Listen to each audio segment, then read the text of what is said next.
Tourism brings income and new energy to an area, which is why many cities try to attract tourists to their city. But with overcrowding and the wrong types of tourists, it can bring more harm than good. We will look into the tale of two cities, Barcelona and Tokyo, and their struggle in combining local needs and tourist wishes. For this task, we are looking at the Tsukiji and Toyosu fish markets in Tokyo, and the La Boqueria and Saint Anthony markets in Barcelona. These sites are facing unique challenges due to tourism-induced overcrowding. We will look into two distinct approaches to market generation: relocation via targeted demolition in Tokyo, and the restoration of old markets in Barcelona. Our research question is the following: how are different strategies in balancing tourism-induced overcrowding and the needs of local residents affecting marketplaces in Barcelona and in Tokyo? Now, let's introduce the urban regeneration strategies Barcelona has used to balance tourists and locals in these markets. For the Saint Anthony market, Barcelona used a restoration strategy. Restoration refers to the repair of buildings that are of value. Here, value is considered as having a certain artistic, cultural, or historical heritage. The renovation improved cleanliness, lighting, and building safety. It also uncovered an old Roman wall to the public, built a supermarket and a gym underneath, and made parking free to attract customers from further away.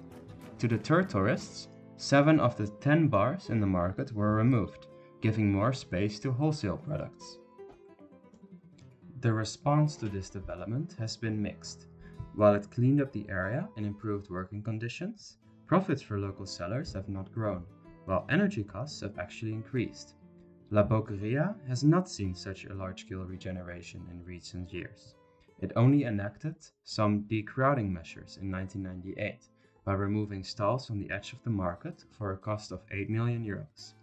What has happened to La Boqueria instead is that it has continued to be promoted by tourist bureaus and the government to increase overseas visitors, resulting in the overtourism we see today. Saint Anthony Market in Barcelona has been given new life since the renovation in 2018, but shop owners face challenges as the market evolves. One of the key questions for Saint Anthony is the nature of its customer base. The owner of a fish stall noted that 90% of her customers are locals, while tourists make up only about 10%. Still, these tourists are slowly increasing in numbers, suggesting a shift in market dynamics. An issue arising from this change is the aging customer base. The owner of a dry fruit stall expressed concern about what happens when his elderly customers are no longer around. He mentioned that younger people typically visit only on weekends, raising questions about the market's future sustainability during weekdays. The response to the renovation aimed to modernize Saint Anthony Market has been mixed. The Spanish ham store owner remarked that the city hall has done a good job with the renovation, but there's still work to be done in promoting the market to attract more visitors. Another challenge for Saint Anthony is the rising housing prices. This trend is driving out local residents and causing a shift in the area's demographics, as also pointed out by the owner of a vegetable stall. At the same time, the growing number of Airbnb rentals brings more tourists to the area, which can be a double-edged sword. Shop owners have mixed feelings about tourism. While tourists can boost sales, they are less reliable than local customers. The owner of a pajama store mentioned that tourists often browse without buying. However, the Spanish ham store adapted to these dynamics by offering takeaway items and English menus, catering to tourists' needs. When asked about government policies, some shop owners believe that the city hall should do more to attract visitors, while others prefer to maintain a balance to avoid turning Saint Anthony into another La Boqueria. In La Boqueria, 3 main types of experiences considering the challenge of over-tourism can be identified. The first type is stalls selling products for local families and restaurants which are currently struggling from over-tourism. Not many of these remain, but one seller of chicken and duck parts we interviewed mentioned his despair about the changing market. His customer base is declining due to locals not wanting to go to La Boqueria anymore because of the crowds, while tourists do not buy his products. The seller said the government should stop promoting the market to tourists, so locals will come back. Surrounding the chicken stall were quite a few empty stalls, indicating the loss of interest in similar products in La Boqueria. Secondly, there are stalls largely catered to tourists, often with salary employees from Latin America and Asia. Some of these employees did not want to be filmed because their boss was watching them through security cameras. Still, we got some meaningful insights. The stalls include one selling smoothies and Colombian products, and one selling jamón ibérico with Cuban employees. They mentioned that it was especially busy in the summer season as more tourists come, which is when these businesses make the most money. However, for the employees, it did not matter if there were large crowds or only a few customers, because they get an hourly wage anyway. Lastly, there are stalls which have adapted to the changing market over time. We interviewed the son of the owner who was selling fried pastries, and a business selling fruits, nuts and spices, with 3 generations present. The businesses had to adapt to the changing market by adding ready-made products as more tourists came, especially since after the Olympics, but they also kept some wholesale products for locals. While tourists are good for business and have increased their profits greatly, it has made their job more difficult, as they had to change their strategy and compete with other stalls. In their opinion, the government should help to facilitate local life better, even when tourists are bringing the big bucks for them.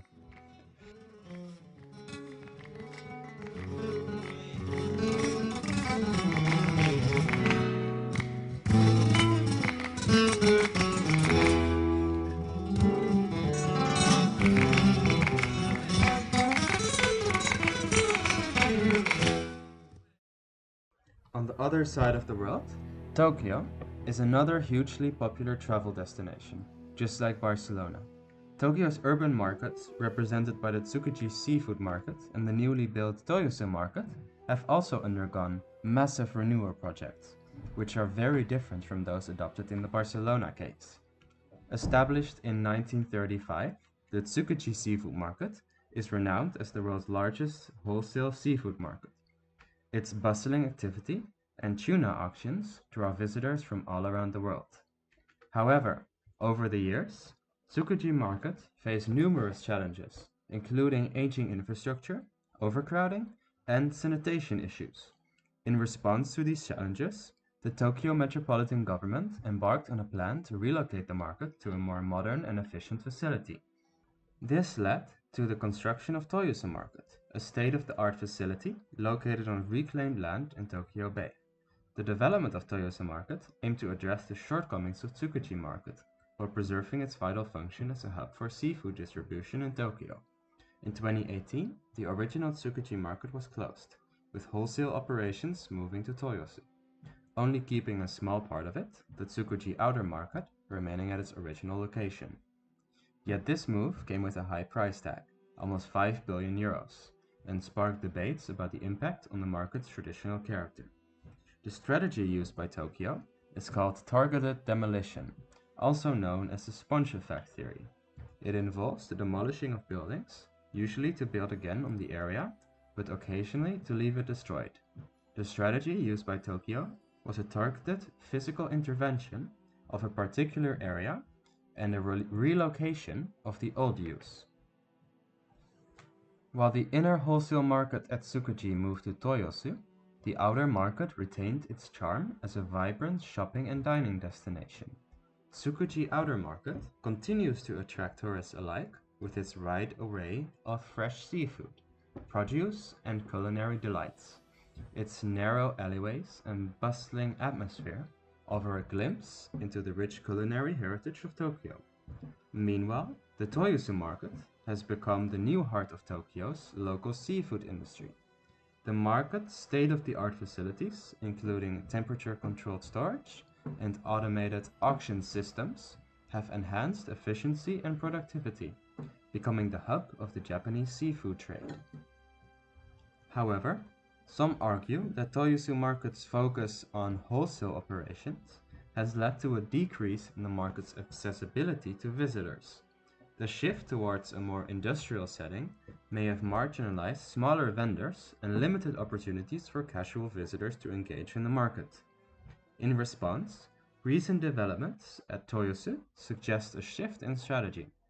Toyosu Market is actively attracting tourists, both domestic and international, through initiatives such as the Senkyaku Banrai area, which features a variety of restaurants and shops supporting local businesses in the center of the market. One seller mentioned, "Since the opening of Senkyaku Banrai, we've seen an increase on foot traffic and sales. It's been great for business." Another mentioned that having more tourists visit Toyosu Market is beneficial not only for us, but for the market as a whole. It helps to create a vibrant and dynamic atmosphere. Comparing the Tsukuji outer market and the Toyosu market, we find that spatial separation has played a crucial role in balancing the shopping demands of local residents, businesses, and tourists in Tokyo's market landscape. The relocation of Tsukuji Market to Toyosu, although intended as a response to the problems caused by the outdated facilities, turned out to be successful in balancing the shopping demands of locals in Toyosu and tourists in outer Tsukuji. Similarly, the opening of Senkyaku Banrai also represents a spatial separation designed to cater to different consumer demographics. The spatial layout of Toyosu allows the market to accommodate the diverse needs of customers, from wholesale buyers to casual visitors, through a delicate balance.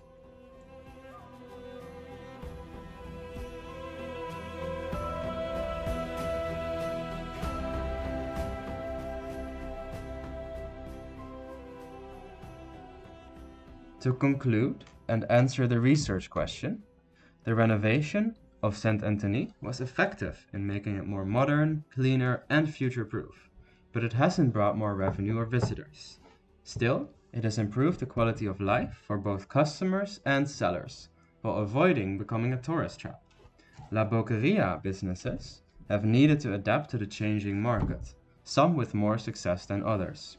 The sellers all wished that local life was facilitated better than it is now, but also recognized the positive effect that tourists can have on their business.